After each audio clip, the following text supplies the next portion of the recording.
ఈ విశ్వంబరకే ఎదురు చెప్తావురా?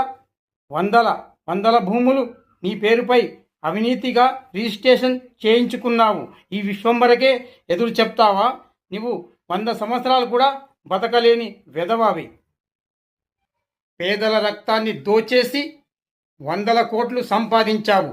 ఆ డబ్బులన్నీ నాకిచ్చేసి పేదలకు నేను అనాథాశ్రమాలు నిర్మించి ఇస్తాను. ఈ విశ్వంబరకు మరణం లేదు. నీలాంటి బ్లాక్ మనీ వెధవలను చంపడమే ఈ విశ్వంబర జీవిత లక్ష్యం. మర్యాదగా నేను చెప్పినట్లు నీ ఆస్తి